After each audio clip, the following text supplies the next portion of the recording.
we talked about this on NBA 101 with the whole Westbrook and the Jazz situation. Now another person from last year has been banned from the Utah Jazz Arena for calling Russell Westbrook a boy. Let's speak on it. Goodfella Sports TV. It's your boy CJ Goodfella. Appreciate everybody for tuning in.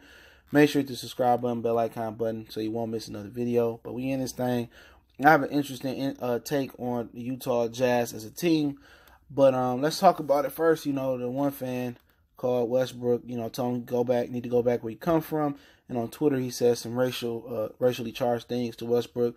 And you go back, another fan got banned from last year for calling him a boy. At this point, it's I think if more players come out with bigotry towards the Utah Jazz and or more big history of bigotry from Utah Jazz fans in the area. I know they said some things to Michael Jordan when he came and he shook it off. We already know Jordan, whole thing on it, Republican bias, Georgia's too. But if it's more players that come out and say they have experienced this, but they really didn't talk about it, and it becomes a thing. If I'm black players, I boycott going to Utah. I'm not playing in Utah. I don't care if it's the playoffs or not. I'm not playing there. Okay? Until the NBA protects us better. But I'll take it a step further in my premise in my video. Before I get to the premise, give me a minute. But I think players should bond together and the NBA do something. This is not just happening in Utah. This is happening in other places. Montrezl Harrell from the Clippers, he was somewhere, and the fan said something to him. See, look here, giving out cards don't mean nothing. Okay?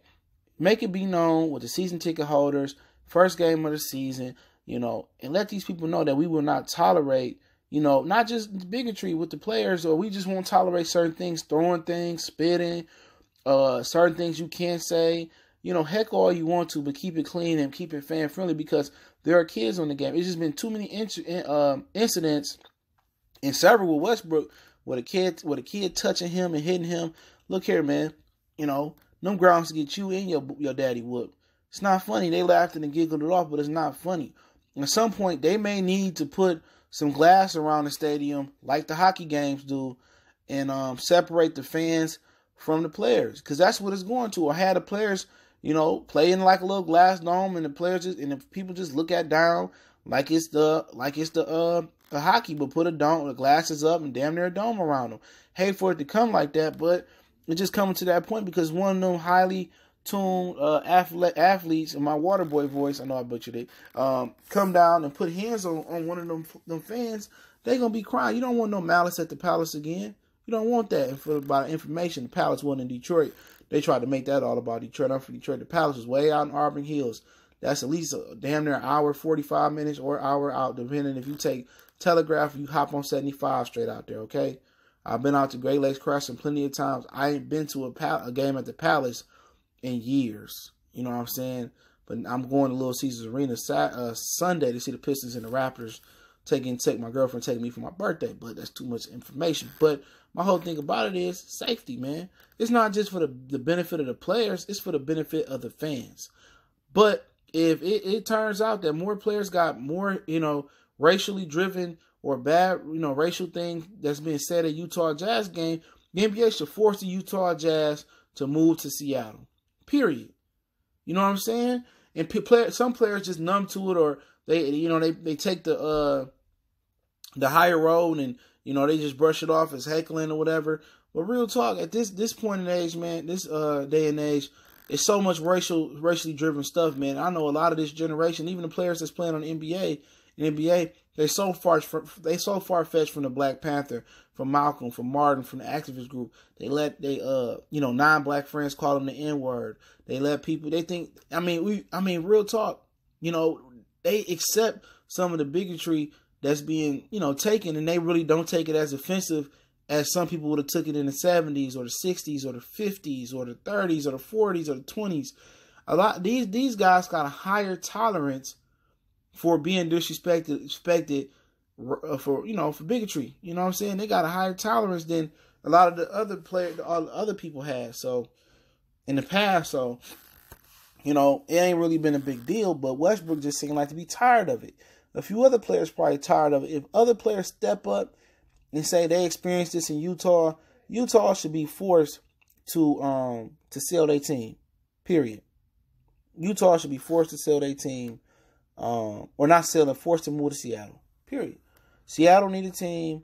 Utah, you know, if it's history, I'm not saying just because the one or two incidents, spoil it for the whole city, but they should be on their best behavior moving forward. But if players continue to say stuff, if players from the past say things about Utah, and it continues to be an issue, they should be moving. I know the owner came out right here and said we are not that type of community, woo, woo, woo, woo, woo. But history in the present tells different. Even Skip Bayless said on Undisputed that, you know, he heard things being said that Michael Jordan back then. But we know Michael Jordan is a buck. He bucking, you feel what I'm saying? But at the same time, we'll see, you know. But I feel, you know, if it's a bigger problem than we know from the past, and it continues to be a problem, they should move that team out of Utah. Period. Because ain't nothing jazz about Utah neither way. I think the Utah Jazz used to be in New Orleans or something like that. That's where they got the name Jazz. Don't quote me on that. Ain't nothing jazz about Utah. Ain't nothing soulful about Utah. Every time I watch Utah Jazz, back when Stockton, Malone, Hornacek, I've seen predominantly all white people at their games, and that goes for a lot of those go for a lot of NBA teams. You know what I'm saying? Or sports in general. It's a ton of white people that attend the game. It's very, very little minorities. Unless you go to Atlanta, it's the only time I see predominantly a minority black people go to a sporting event in the NBA, NHL, MLB. It's like it's really not affordable, or maybe, you know, minorities don't rate it high enough to go spend all that money and stuff of that nature. But that's a story for another day. But like I said before, this got to be nipped in the bud and handled right now, in my opinion. It has to be nipped in the bud and handled right now. And if it's not nipped in the bud and it's not handled right now, you know, it's going to get worse. And it's going to take for somebody to go on the stands, or a fan to bring a gun, or spill outside the stadium. They catch this guy at a restaurant and say something to him, or he go up in the stands. You got another Ron Artest situation. And Adam Silver don't want that on his resume. He doing a really, really good job of riding the NBA ship, making the right decisions. The whole kneeling and anthem protest thing, he nipped that in the bud. He got sponsorships on the jersey now, and that's them nipping that in the bud and sitting down with the players and telling them why they shouldn't protest, and coming to an understanding that we about to start these sponsorships. It's going to bring more money to the game, giving the players a fair split of the money. I mean, NFL makes 200% more than the NBA, or 70% more than the NBA, but the NBA players make 200% more than the NFL. You know, so Adam Silver's done an amazing job. The NBA union is good, so I feel that they can work this out. But if it continues to be a problem in Utah, players should protest. In particular, the players who's being targeted, which is the black minority player, or the black minorities in this country. Y'all should protest. Don't go to Utah. And if the players in Utah should protest too, because it is what it is. At the end of the day, you play for the Utah Jazz, but that black brother across from you playing against, that's still your brother. That bond is bigger and better and stronger than, you know, the team bond, in my opinion. But like I said before, you know what I'm saying, they need to nip this in the bud. But if this was an NFL issue, NFL will wait till it spoil over and somebody cleat me up somebody upside somebody's head. But the NBA, I trust them to make the right decision. I'm just saying, if it continues to be an issue, I say it again, if it continues to be an issue, players should protest. They should move Utah to Seattle. Seattle deserves a team. Ain't nothing jazzy about Seattle. I mean, nothing jazzy about, and then probably jazzy about Seattle, but it's more jazzy in Seattle than it is Utah. And they should change their name anyway. Shouldn't they be like the Utah Mountaineers or something like that? You feel me? But I'm not saying that Utah deserves to have his team taken away right now. I'm not saying that. But if this continues to be an issue, the players should boycott. And then the next step is they should move Utah to Seattle. Just my prerogative on there.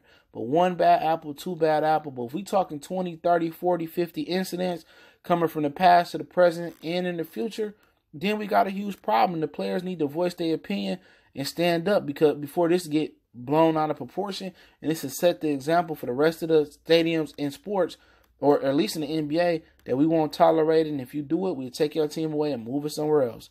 Point blank, period. But hey, hopefully they get it together. I've been watching Utah Jazz for years. I know Utah Jazz fans.